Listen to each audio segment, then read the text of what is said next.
Man, what's good, YouTube, man? It's your boy. It's your boy, man, J Willie Silly, man, a.k.a. Mr. Take It Easy before you end up like Beezy. Make sure y'all follow my Instagram and Twitch in the description down below. Everything you need to know about your boy Jay is in the description down below. You know what I mean? Like I said, y'all, Twitch is at 6 point.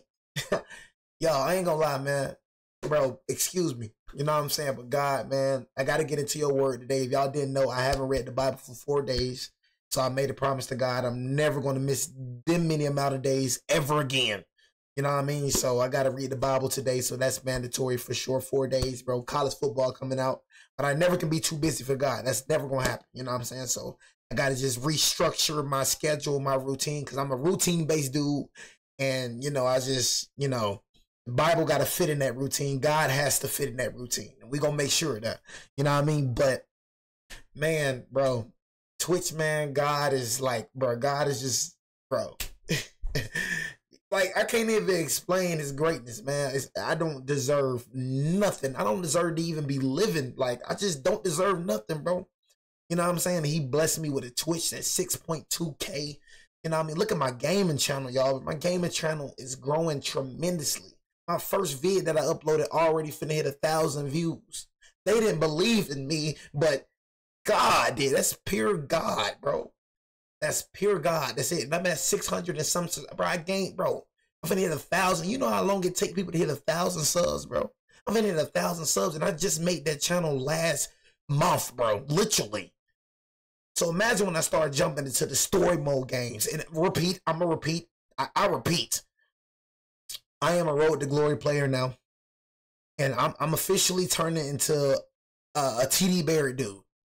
I'm doing Road to Glory and I'm doing Dynasty and I'm doing franchise. I'm gonna be that type of player. I'm tired of facing trash dudes online who's really trash and they run the same glitchy plays. When it comes to franchise, I can control everything. I can put cooldown on. I can make sure it's just about skill, bro. I'm done playing online. I'm done playing glitchy dudes, bro. They run the same play every time, bro. You can't stop it, bro. I'm done with that junk, bro. So best believe, you gonna make sure, best believe, bro.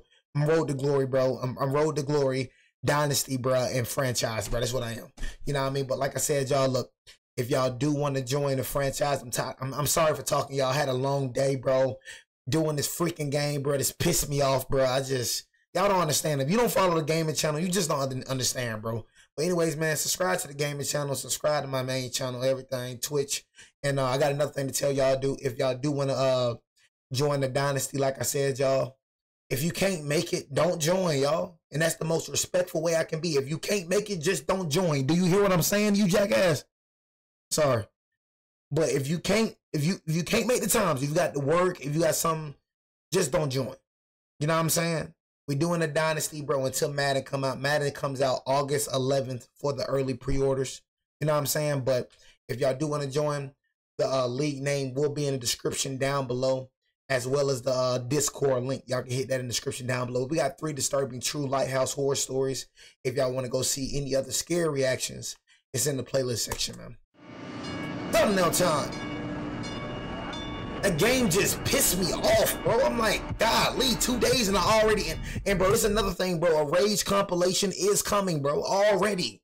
But I promise you, I got like an hour Rage compilation. This junk has been out for 2 days, bro, and I feel like I've been playing this junk for 3 years. That junk is terrible, bro. College Football 26 is terrible, and I got a positive record.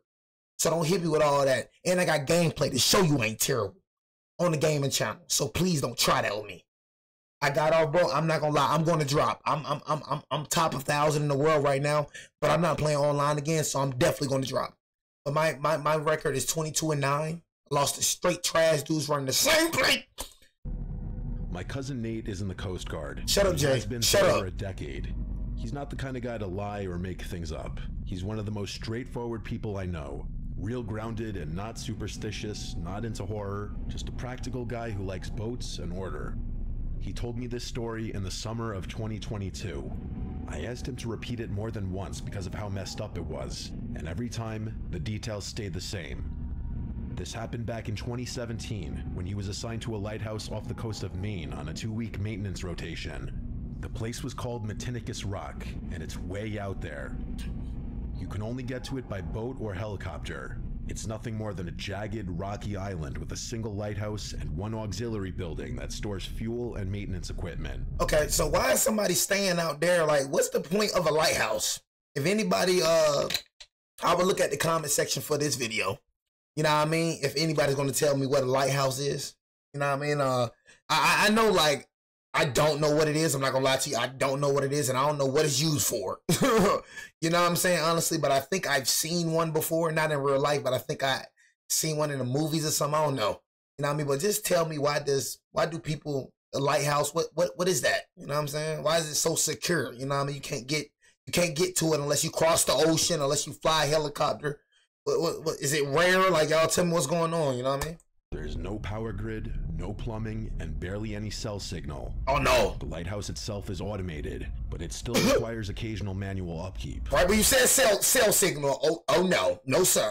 Which is why the Coast Guard sends people out to it every year or so.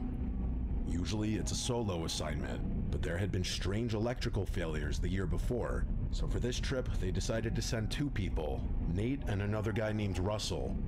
The first few days were fine, windy, boring, and repetitive. During the day, they check the beacon mechanics, test the emergency batteries, refill the diesel generator, and scrape off layers of salt corrosion from the metal interior. At night, they'd read, eat simple meals, and kill time playing cards. It was isolation, but it was expected. No red flags. Then, on the 4th night, Nate woke up around 2 in the morning feeling weird. Not sick, not in pain, just like something was wrong with the atmosphere. The air was heavier than usual, and he said it felt like standing in a room right before a thunderstorm, except the sky was clear and silent outside. He sat up and looked around. It was dark, and then he noticed something. There was no rotation from the beacon. The lighthouse was supposed to send out a sweeping light beam every few seconds, even during maintenance. It was a huge deal if the light failed. He got up and shook Russell awake, and the 2 of them made their way up the narrow spiral staircase to the top of the tower to see what was going on. See, that's what I'm saying. I can't be in the military, bro. You know what I'm saying? Because you got to realize, bro, once you sign to the military, once you get in the military, bro, they own you. So they say you're going to go to that lighthouse, you're going to go to that lighthouse. What you think you're going to say? I ain't going nowhere. You know what I'm saying? I don't want to go to no lighthouse. Hey, go ahead and take on the military. You got to do what they say. You know what I mean? Either go to that lighthouse or you face some consequences. Simple as that. You got to do what they say. And that's just for me, bro. I ain't gonna lie. That's why I say, bro, I'm too of a person where I like my freedom. I'm sorry. I'm a person of discipline. I'm a person of structure for sure. You know what I mean? But somebody just owning me, somebody like me signing my life over to somebody, is just something I'm just never going to do. I'm never going in the military. I used to hate when my mom and dad bring that up to me. Yeah, have y'all mom and dad ever brought military up, y'all? Well, go to the military, you know, you can get your insurance, you know what I'm saying? I'm like, bro, shut up about the military game. You act like the military and college. I swear these old school folks swear that college and the military is the only way to make it. I swear. You have to show these old folks. You know what I mean? Military and college, like, shut your old self up, gang. I be wanting to slap. Oh man, I got tired of hearing about that military, and it pissed me off even more when I knew what I wanted to do. I knew I wanted to do this, and that nigga kept bringing up military to me. That junk used to piss me off so bad, bro. I'm like, bro, I'm not going to the military, gang. You could travel the world and you know, all type of girls. So he used to try to career, like, because my pops, I got 2 military parents. Pops was in the Air Force, my mom was in the Army. You know what I'm saying? So both of them, long story, but it's a reason why both of them didn't retire. They would have retired, but it was reasons. I'm not going to get into that. But bro, it's like, bro, I'm like, I realize military is cool, but I don't want to shave my head. I don't want to do that. I know you don't have to go to war, but I don't want to wear no uniform. I don't want to be, I don't know, man. I just like being on my own time, doing my own thing. That's just me personally. You know what I mean? I just like doing what I want to do. In the military, you can't do that. In the job, you can't do that. You know what I'm saying? I just want to do what I want to do, and that's just me.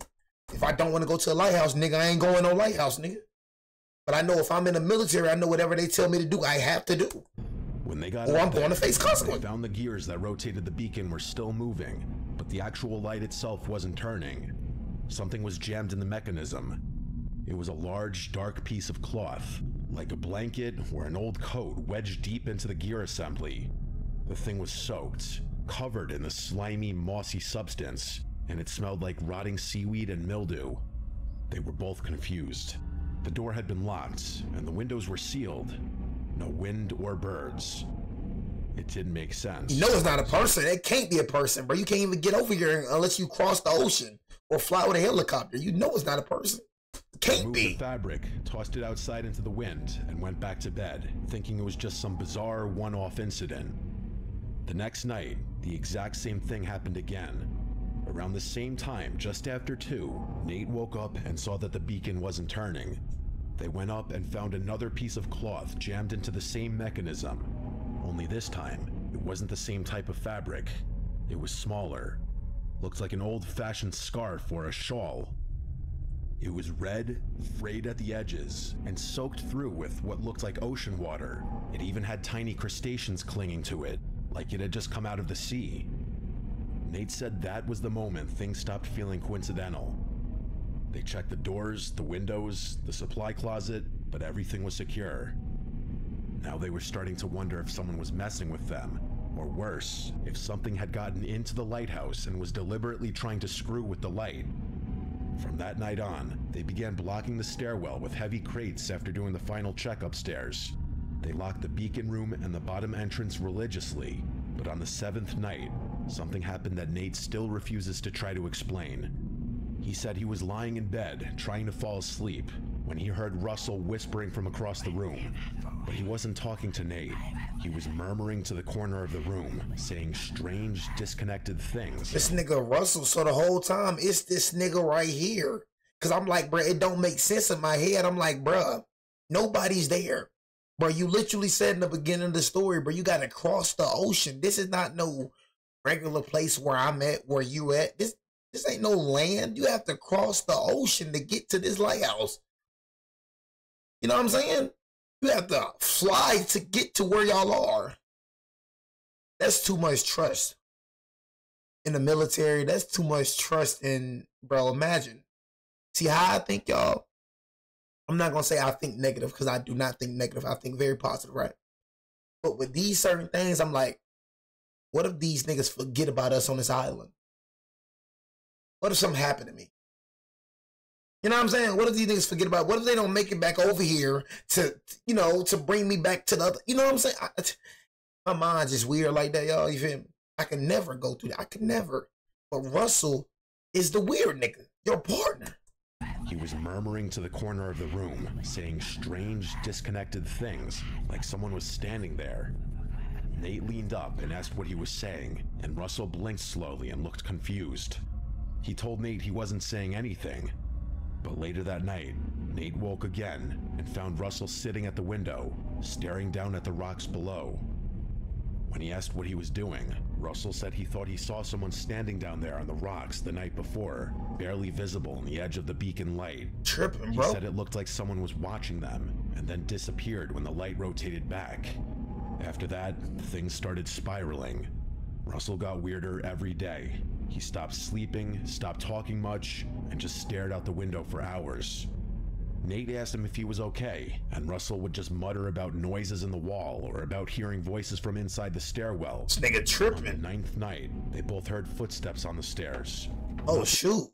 The usual creaking from the wind, but real, slow, deliberate footsteps. One after So maybe this nigga ain't tripping.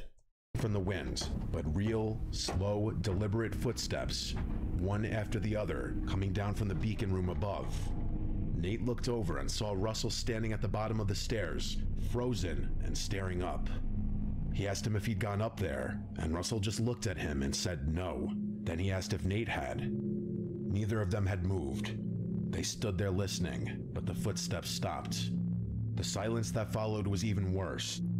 That night, they shoved a dresser in front of the bedroom door and slept with knives under their pillows. On the 11th night, they were woken up again by the beacon failing. This time, when they reached the top of the lighthouse, the beacon room door was wide open. Not just unlocked, not just cracked open, completely swung open like someone had kicked it in. The wind was howling through, and when they got inside, the beacon wasn't just stopped. It had been deliberately tampered with. The bulb was unscrewed and placed upright in the middle of the room. That thing is industrial grade. You can't just twist it off by hand without effort. Nate stared at it, terrified, while Russell just kept muttering that someone had done it. Then, Nate felt something brush against his back. Something cold. He spun around, but no one was there. Russell had gone pale. He just kept pointing at the wall, whispering that he saw a hand come out of the bricks. They ran back down the stairs and locked themselves in the bedroom. I'm gonna keep it real, bro. I don't know if Russell tweaking. I don't know if it's in the back of my mind, I'm thinking it's Russell. In the back of my mind, I wake up. I see this nigga Russell talking to the wall.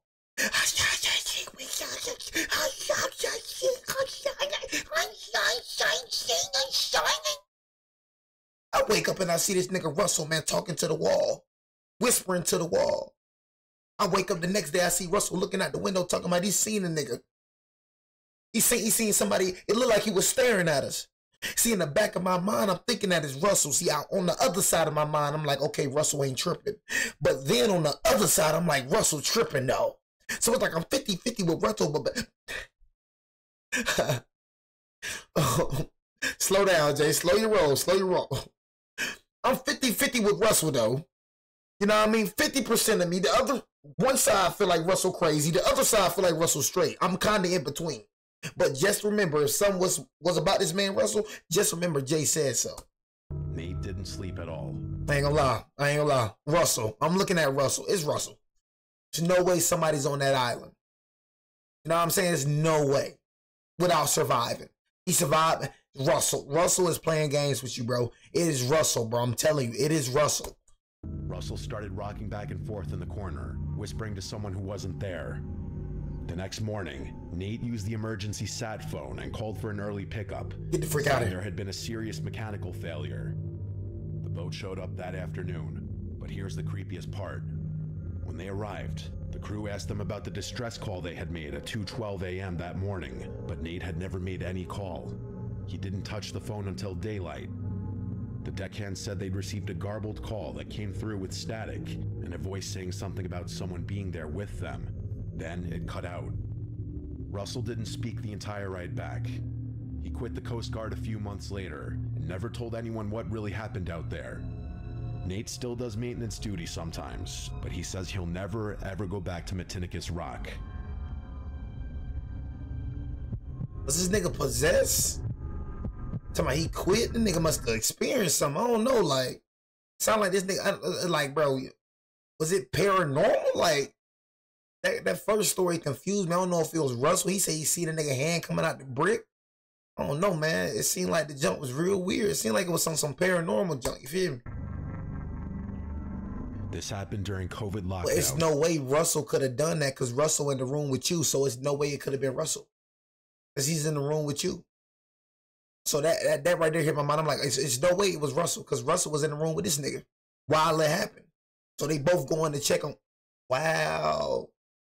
So I'm like, Russell was probably tweaking. That was probably on some paranormal junk going on. You know what I'm saying? Bro probably got possessed or something. You know what I'm saying? No telling what Russell was facing. And nigga like, nigga, I'm quitting the Coast Guard. I'm not going back to Mechanical Island. I am not going back to Mechanical Island. You know what I'm saying? He probably was reserved. He was reserved. It was around the point of it where everyone was really getting sick of it and going stir crazy. Bro, what? COVID, what? It was around the point of it where everyone... Wait, what you say? What you say, Jay? What you say? This happened during COVID lockdowns. What? It was around the point of it where everyone was really getting sick of it. Man, I was getting sick of it, bro. I ain't gonna lie. I remember, bro, y'all know class of 2020. Y'all, that's crazy, right? You know what I'm saying? Everybody graduated. Everybody but us. It hit on our year. And I ain't gonna lie, y'all remember, bro, you know, hey, school out for a week. Heck yeah, boy. Let's do it. Let's go, bro. We out for school, bro. We finna be on the game. We finna be chilling. Heck yeah. Shoot, nigga, a year go by. We wish we would have stayed in school. It was crazy that we didn't know that was gonna be the last time we seen our partners. I remember the day that it released. I remember, bro. Like, I'm like, man, it's just some regular junk going on. Man, this junk finna blow over. You know what I'm saying? I'm thinking I'm finna be to school next week, man. All right, nigga. Nah, that's how I'm hitting up. All right, nigga. You feel me? We out for a week, though. You feel me? See you later, nigga. Thinking I'm finna next week, man. Turned out the whole junk got serious. I was like, dang. Really ain't finished our senior year. Like, that junk was really it. Like, dang, no prom, no nothing. I was like, wow, that was crazy. Out of all the years, my year, bro. What? Out of all the years, COVID could have hit any other year, but right when Jalen turned 12th grade, yeah, we got to hit this year, man. I was like, man, bro. I told y'all I always been different, though. I'm telling y'all, bro. I don't know what it is about me, bro. But just certain things just happen to me, bro. And I just be like, God, what it is about me, bro? Like, my sister graduated, my older sister graduated. Then my other older sister graduated. My brother graduated. All these siblings I got graduated, bro. But when they come to Jay, I was excited too. I was like, man, we taking our cap and gown photo. Stir crazy, cooped up in their houses with nothing to do. Dr. Boy gonna walk the I was stage, single man. at the time and was swiping on Tinder and just DMing people while watching movies and shows because really, what else was there to do on a weeknight during lockdown? Yeah, bro, I ain't gonna cap. I never been in Tinder though. I ain't gonna lie. You gotta be a real, like, to do that, bro. I ain't gonna lie. You gotta be a real, cause the dangerous thing about Tinder, you just don't know if that's the person you truly texting. Like, heard a lot of crazy things about Tinder. So to do Tinder, bro, you gotta be a real, like, you gotta be real desperate for a man or a woman. I struck up a conversation with some girl I'd been following on Instagram for years. Her name was Sophia. She goes by Soph. We live in Suffolk County, Long Island, New York. You FaceTime her? 20 minutes to half an hour from the Hamptons and like an hour from Montauk. We were bored one night and agreed to hang out. She lives like 5 minutes from me conveniently, so I picked her up. We went for a drive to a nearby park that was closed, and we just drank White Claws there. I immediately got the vibe she was a little rebellious, but like in a cool way. Okay. She was down to hop fences and trespass and do things like that. There was a mutual connection very quickly, and within less than an hour, she came up with the idea of driving out to Montauk and walking the cliff walk around the lighthouse. Technically, the lighthouse grounds were closed past sunset. I think they may have been closed in general during lockdown, not 100% sure on that. But right away, I said I was down. Man, everything was closed on lockdown. Like so we finished our drinks and drove all the way out east to Montauk Point. When we got there, she told me to just park in the lighthouse parking lot. I was a bit hesitant about this, but she seemed pretty confident that there would be no security on a random Tuesday night during lockdown in the off-season. I mean, I didn't see any cars in sight, so I took her word for it. She said she'd done this before, even before COVID. We parked and had another White Claw in the parking lot.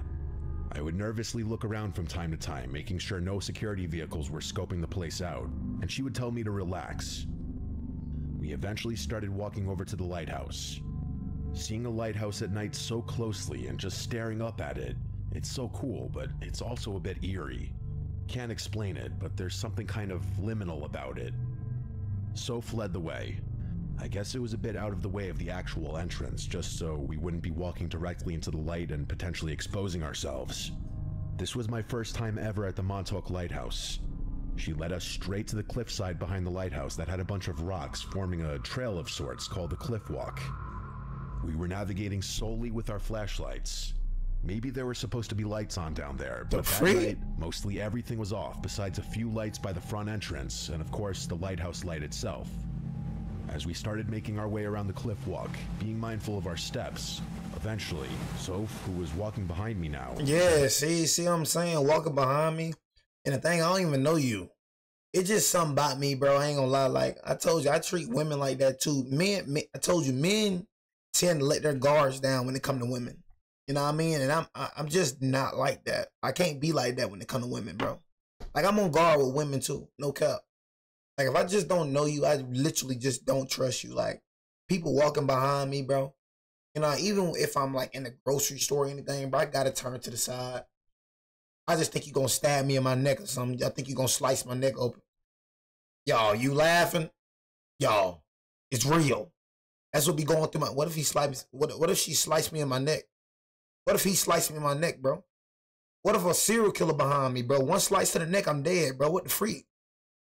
I'm trusting this nigga not to do nothing to me, bro, and I'm vulnerable with my back turned. So I'm just like this the whole time. What's going on, bro? You straight? Yeah, man. I'm just looking at my surroundings, you know, checking the scenery out. You feel me? You good though, bro?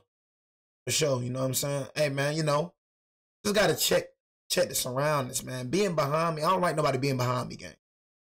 So with Sophie, it's like, okay, you being behind me. What, you trying to push me off a cliff or something? I just met you. So I just met Sophie. The first thing we never doing, I gotta get comfortable with you before you come to my house. I'm gonna keep it G with you. Gotta get comfortable with you before you come to my house. My name. I mean, one girl, she came over my house and we wasn't really my ex-girlfriend. You know what I'm saying? She came over and, you know, that just moved too fast right now. Ain't gonna lie. I turned to her and she was pointing her light behind her, exposing someone behind us also on the rocks. With both of us shining our lights over, it was easier to make him out. He was wearing a coat with a hood over his head. He looked like he was a black guy, but we couldn't tell how old or anything else about him. I called over asking if he worked here, and he didn't answer, but he also wasn't moving either. I followed it up with, "We're gonna leave, sorry." I was mostly nervous that it was a security worker or something and that we were gonna get in trouble, but then the guy said something to us. He said, "Y'all wanna buy some coke?" Finding out that wasn't a security guard, but simply a random guy was not a relief at all. If anything, it was more nerve-wracking, because why the hell was this creepy guy following us? Why was he even here? I said, "No man, we're good," and motioned for Soph to keep moving. I let her go in front of me and we pressed forward. As we walked along, the guy started moving too. He didn't follow up with anything, like, "You sure?" He remained silent, but he seemed to move at the same pace as us. Soph or I would glance back with our lights every so often, and he'd be the same distance away. It was the strangest, most uncomfortable thing. It made the rest of the experience tense as could be. We made it to the end of the cliff walk and hurried through the grass back to the car. That guy from before was still following, basically matching our speed. We heard him call something over to us. It sounded like, "Where are you going?" This guy was obviously looking for trouble. I didn't want to instigate him. I ain't even worried, bro. You know what I'm saying? Like I said, you ain't got no weapons, so that's on you. But I'm not worried, bro. I'm not worried about that, bro. I'm gonna shoot one gun in the air. I'm gonna shoot one bullet in the air, bro, and that's just a warning shot. I don't be worried about situations like this. I'm gonna kill you, bro. I got something to protect me. I don't know how y'all walk around this world and don't have nothing to protect you. I don't understand that. I don't get that. It couldn't be me, bro. I ain't gonna lie, it could not be me. I can forget my gun at the house. I could be 20 minutes away. I'm telling you. I could be like 20 minutes away. All right, that's false. I ain't gonna lie about that. 5 minutes away, all right? 5 minutes away. If I don't have my gun on me, gang, you feel me? I never forget my gun, so I ain't gotta talk about it. But my gun is like, my best friend, bro. I'm never leave the house without it, bro. Literally.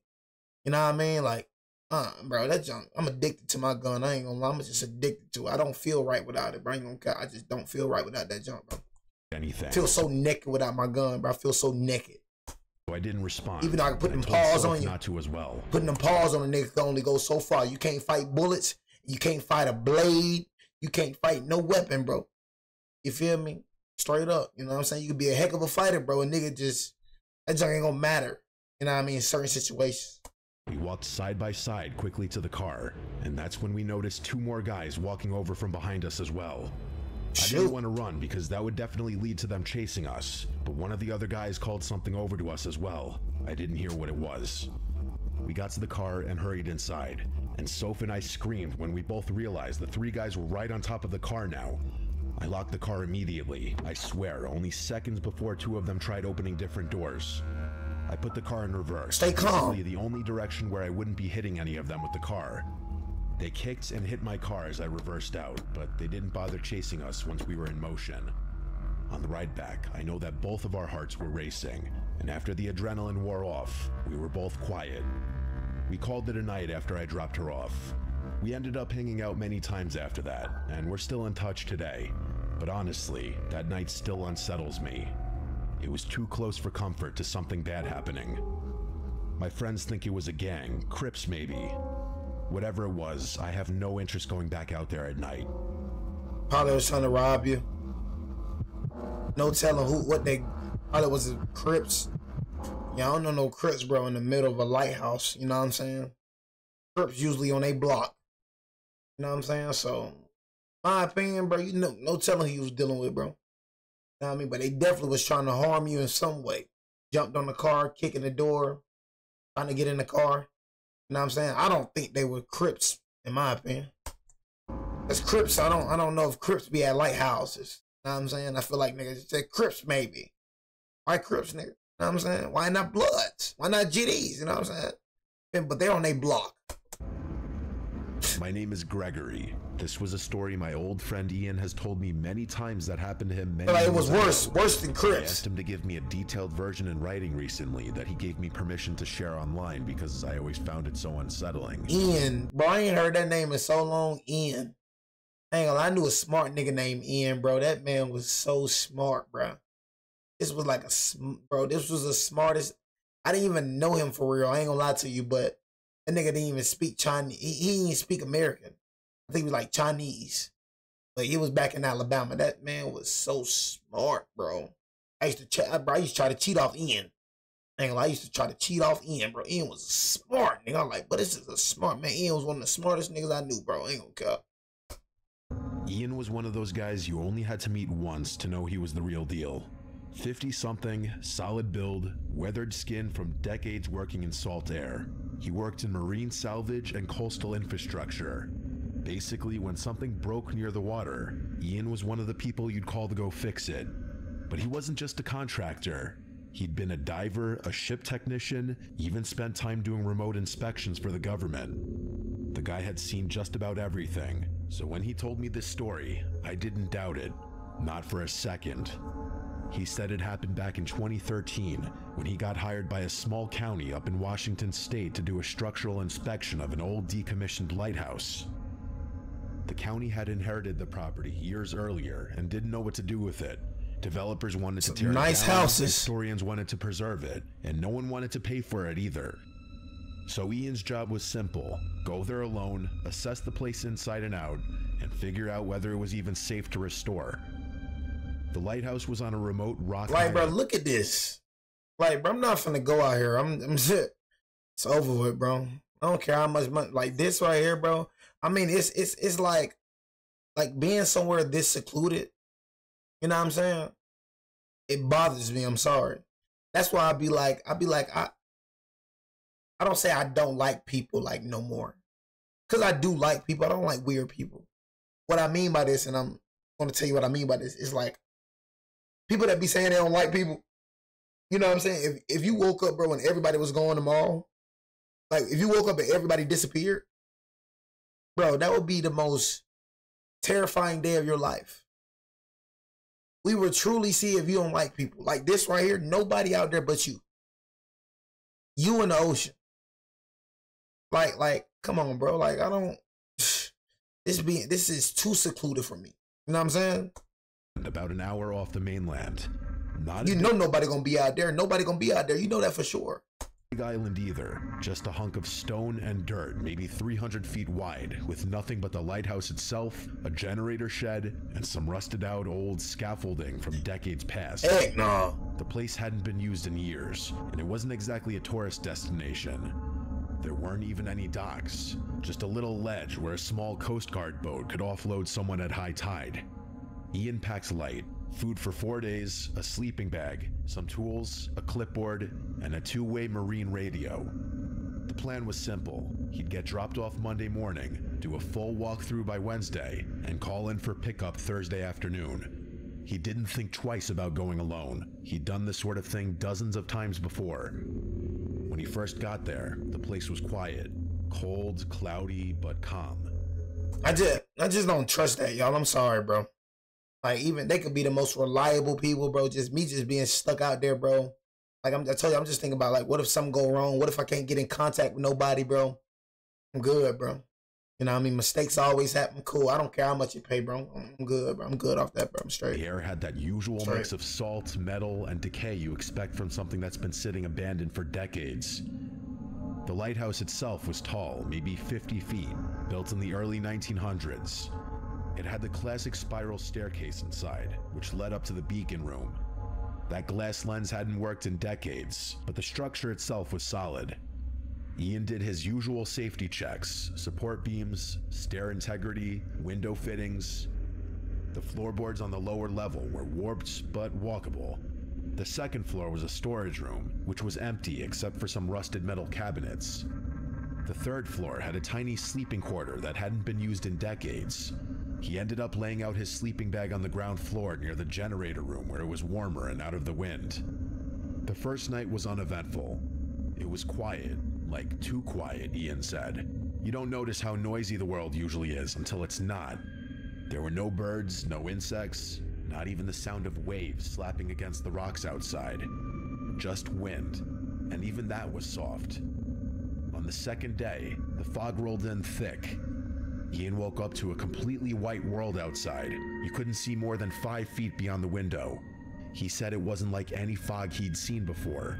It was so dense it looked solid, like a wall, but he didn't think much of it. That area got heavy fog often. He spent most of the day taking notes on the upper stairwell. That's when he noticed the first weird thing. Halfway up the staircase to the beacon room, there was a maintenance closet built into the wall. He'd tried to open it on day one, but the hinges were so corroded it wouldn't budge. But now it was open a crack. Not much, maybe an inch, but enough that you could tell it had been moved. He figured the moisture in the air had caused it to shift, but he didn't like it. The inside of the closet was pitch black, and when he pushed the door wider, he saw something sitting in the back corner. A wooden box, maybe the size of a lunchbox, and it was covered in a kind of damp moss, like it had been underwater recently. He didn't open it. He just shut the door again and made a note to report it. That night, something woke him up. He said it wasn't a sound exactly, but more so the absence of sound, like everything had stopped. And then, like, bro, heck no. Heck no. Like, bro, y'all just imagine that, bro. You being in the middle of the ocean, bro. Like, bro, heck, I need a little sound, bro. Like, bro, I'm cool, bro. I'm cool with all that, bro. Like, you know what I'm saying? Even when I get rich, bro, even when I, you know what I'm saying, get to that level, bro, I don't want to be secluded from everybody. I'm good with having neighbors. I just don't want it to be too close. But I'm good with having people around me, bro. You know what I'm saying? Feel good seeing people sometimes. I'm not gonna lie. Feel good seeing people sometimes. I know if I woke up, bro, and everybody was gone, bro, I ain't gonna lie, I wouldn't want to be here no more. What's the point of living, bro, if it ain't for people? Like if it ain't, bro, like people in this world, what's the point of living? Literally. Got the nerve to say I don't like people. Yes, you do. You like people. You know what I mean? Say you don't like certain people, but saying you don't like people, oh yes you do. Telling you, you like people.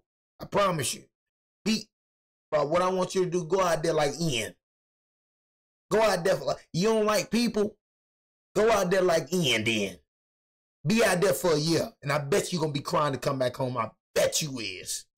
I know I will. The absence of sound. I'll be crying like crazy. Stopped.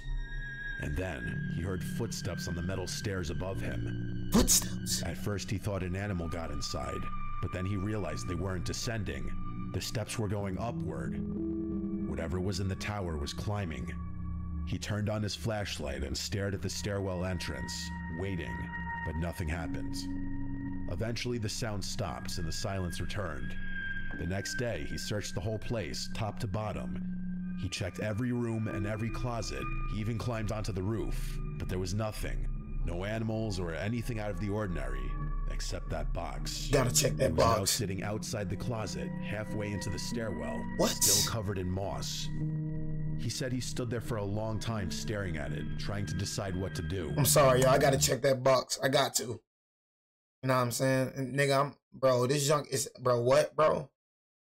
You know what I mean? Nobody can come here. Nobody. Nobody's here. I'm telling you, bro, some real paranormal junk going on. You gotta throw that box in the ocean. That box is the reason why you hearing footsteps. I'm telling you, that box is paranormal. It's paranormal. Throw that box in the ocean. I would have threw that box in the ocean. Feed it to the wolves. Picked it up. It was heavier than he expected. The wood was bloated with moisture, but the lid didn't open. It was nailed shut. He didn't want to mess with it too much, so he left it at the base of the stairs and went outside for air. That's when he noticed something else. There were footprints in the dirt around the lighthouse. Bare footprints. Not boots or shoes, but bare wet feet, leading from the north side of the building toward the cliff edge and then stopping. The footprints didn't circle back. They were just 10 or 12 barefoot impressions in the mud that ended at a sheer drop into the sea. What? He said he stood there for a long time trying to rationalize it. Maybe someone had come ashore, but the only boat scheduled was his return ride, and that wasn't for another day. He considered using the radio to call for an early pickup, but the fog was so thick that by then, they probably wouldn't even be able to navigate back. He went inside and locked every door and hatch, and then he wedged the stairwell shut with an iron pipe, and he tried to sleep. That night was worse. Around 1:30 a.m., he heard the door to the upper beacon room slam shut violently. He said the force shook dust loose from the ceiling. Then came the knocking. 3 slow knocks on the inside wall of the tower. Not the front door or window, but the wall itself. Like someone standing just inches behind the plaster, tapping their knuckles against the brick. Ian didn't move. He lay there frozen until the sound stopped. When the sun came up, he checked everything again. The box was gone, and the closet door was fully open. At this point, it was abundantly clear he wasn't alone there, so Ian used the radio and called for immediate extraction. The fog was still heavy, but he told them it was a medical issue. They said they'd try to get a boat there within a few hours. He packed everything and waited by the landing ledge. The fog didn't clear. In fact, it apparently got thicker. He sat there for nearly 7 hours, unable to see anything more than a few feet in front of him. The sun was going down, and the air had gotten cold. He heard someone walking behind him in the gravel near the base of the lighthouse, but when he turned around, there was no one there, or he simply just couldn't see who it was through the fog. He ran to the edge of the cliff and stayed there until he heard the boat horn in the distance. They pulled him out just after dark. The deckhand who helped him on board asked why he looked like he'd seen a ghost. Bruh, nigga, I did see a ghost, nigga. Oh my God. That junk was paranormal, bro. No cap. Nobody out there with you, bro. It was nobody out there. Nobody. If a normal person, bro, you know what I'm saying? Any normal person, bro, if they knew, like, if it wasn't scheduled, if it was something scheduled, bro, they were like, oh, what's going on, bro? You know, that's at least what I do. You know what I'm saying? If it was like a scheduled boat freaking thing or whatever y'all call it, somebody coming on the island the same time you on the island, normal person would be like, what's going on, man? My name's such and such. How you doing? You know what I mean? But this man ain't, whoever that is, ain't even try to let you know that he was there. Bro, sneaking around, you know what I'm saying? Telling you, bro, something paranormal, bro. I don't think that's a real person, bro. It's something paranormal, bro. Deckhand who helped him on board asked why he looked like he'd seen a ghost. Ian told him that the lighthouse was unsafe and should be sealed off. He filed a brief report back at the office. He said the structure was compromised and not fit for entry, but he never mentioned the footsteps or the box. He told me he didn't because he genuinely considered the possibility that he simply was losing his mind in isolation. This was around the end of what Ian sent me in writing. Ian never went back to that lighthouse. He wrapped up his remaining projects that year and quietly phased himself out of field work. Within a year, he stopped taking contracts altogether, said he wanted to focus on dry land from then on. No cap. I asked if it was because of the lighthouse. He just shrugged and said he'd seen enough out there. I pressed him once, just once, about what he really thought happened on that island. He looked me dead in the eye and said something that kind of stuck with me ever since. He said, "Some places are meant to be left alone. They just need time and silence." That was all he'd say. I tried to look into the lighthouse myself a while back, but I couldn't find much. The coordinates he'd scribbled in his notes don't point to any listed structure. The county records mention a decommissioned tower somewhere off the coast, but there's no official name and no accessible history. It's like he was never really there in the first place. And that's the part that unsettles me most. Not what Ian said, but what nobody else ever did. I don't honestly know whether I hope Ian really was just for whatever reason going crazy on that island or not. Oh man, some places is just better left alone. Like, somebody need to tell me why do somebody have to go out there and check on a lighthouse in the middle of the ocean? What is it affecting? Y'all tell me. I don't know what, like, I mean, Coast Guard, I mean, I guess it affects the light in the ocean. I don't know. You know what I'm saying? I don't know. That's what I'm saying. Y'all got to tell me, what are lighthouses for? For light? Is it for to run electricity? I know everything on this earth is for a reason. That's why I want to know what the freak is for. Everything on this earth is for a reason, literally. Nothing's here for no reason, literally. We can go by an ant, we can go by a bee. Everything has a cause here. You know what I mean? Just keeping it real with you, bro. I can go by Uno cars is meant to have fun. Everything is meant for something. So what is a lighthouse? What is it meant for? But yeah, man, y'all tell me in the comment section, man. What is it meant for, man? I appreciate everybody. Like I said, we will be uploading more consistently tomorrow. You feel me? Like I said, I dropped on that gaming channel, man. So y'all make sure y'all go look at that gaming channel. I did drop on that gaming channel, bro. Going crazy. We finna hit 1,000 subscribers, bro. So I appreciate everybody, bro, for showing me love. It's your boy Jay Silly, man. Take it easy, fam. Love you, your boy Jay out, man. Yeah.